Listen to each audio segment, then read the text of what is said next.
Voilà, là ils sont pratiquement prêts. On va les laisser un petit peu dorer dessus.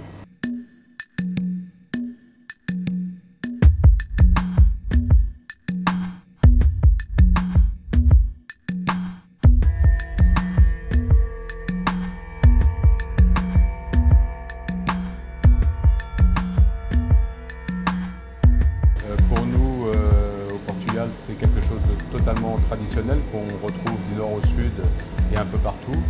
Aujourd'hui en France, on découvre le pastel de nata ou le pastel de Belém, mais c'est quelque chose qui fait partie de notre quotidien depuis qu'on est petit.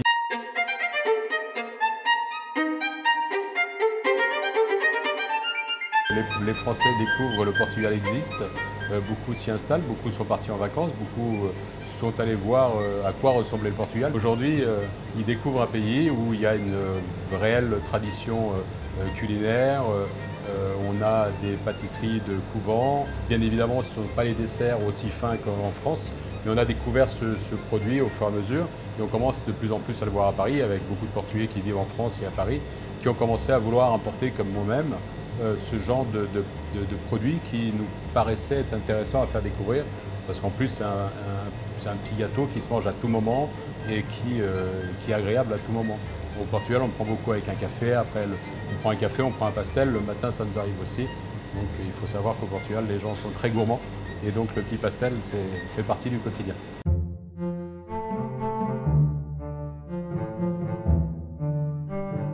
Ça a commencé il y a 3-4 ans, pas plus, avec cette allée et venue de tous les Français et le retour de ces Français en disant « Waouh, on a goûté à un petit gâteau, c'est assez exceptionnel ».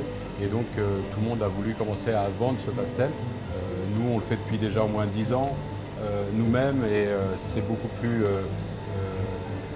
compliqué aujourd'hui. C'est beaucoup de travail, c'est quelque chose qui prend du temps. Donc c'est pas quelque chose de super simple à faire. Enfin c'est simple, mais à la fois ça prend du temps parce qu'il y a la pâte, il y a toute une stratégie. Et avant de réussir notre propre recette de pastel, je peux vous dire qu'on a passé au moins 6-8 mois où les recettes étaient parfois pas les mêmes alors qu'on avait respecté les doses. La cuisson n'était pas, voilà, pour arriver au résultat qu'on a aujourd'hui.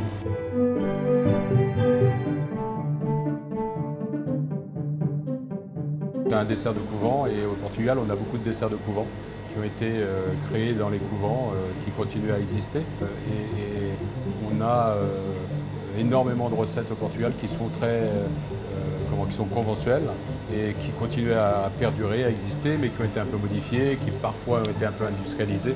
C'est évident que dans les couvents, les sœurs prenaient beaucoup plus de temps pour faire leur préparation. Aujourd'hui, on est dans un monde qui doit aller toujours plus vite et il faut que les desserts soient préparés beaucoup plus rapidement. C'est pour ça qu'on a des grosses différences entre telle et telle maison, du nord au sud, avec des pastels qui sont parfois très mauvais, comme d'autres qui sont exceptionnellement bons.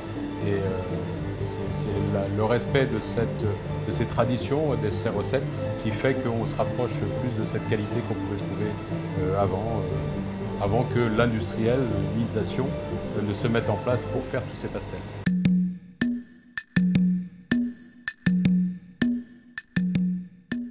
On prépare un mélange avec de la farine et de la maïzena à froid avec du lait.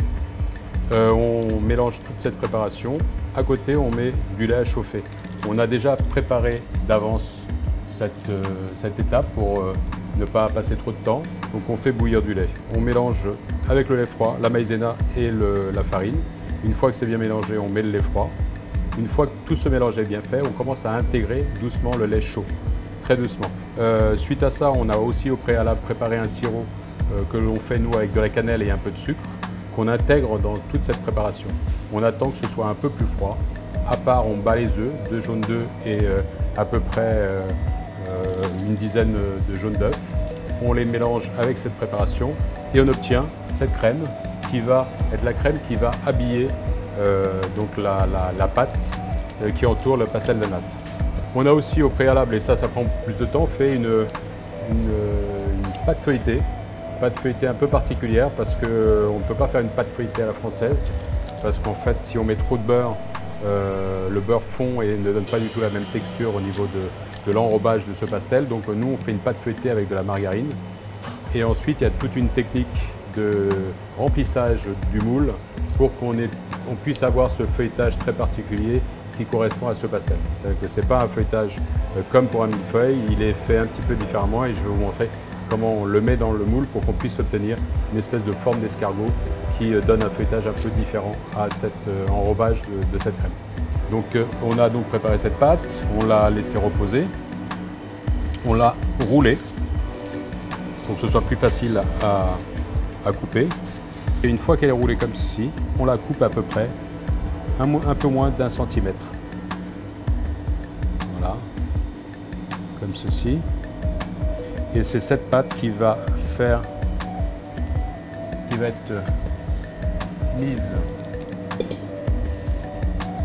dans ces moules typiques qui viennent du Portugal, où en fait on intègre ce petit rouleau comme ceci et voilà. Donc cette forme de pâte qui au lieu d'être à plat est de nouveau coupée en perpendiculaire et ensuite on l'aplatit jusqu'à la faire remonter. Une fois qu'on a préparé tous ces moules, là on commence à prendre la crème, voilà, et à verser cette crème délicatement dans ces petits moules, comme ceci. Voilà, il ne faut pas en mettre trop parce que sinon ça déborde. Alors bien évidemment, il y a des méthodes beaucoup plus rapides, mais nous on travaille d'une façon très artisanale. C'est un petit peu plus long. Une fois que vous avez rempli tous vos moules, on va glisser ces moules sur une plaque de pâtisserie et on va la glisser au four à peu près à 270 degrés. Il y a vraiment une façon de faire qui doit être respectée et suivie et il y a différentes recettes. Au Portugal, on a le pastel de nata et on a le pastel de Belém, qui sont deux pastels conventuels, mais qui sont avec des recettes un petit peu différentes. Dans une, la pâte est un peu différente, c'est pas forcément du feuilletage, ça peut être une espèce de pâte à filo. Et dans l'autre, c'est une espèce de feuilletage avec de la margarine. Et là, quand vous appuyez dessus, si vous écoutez, vous voyez, ce croustillant qui est très important, très agréable.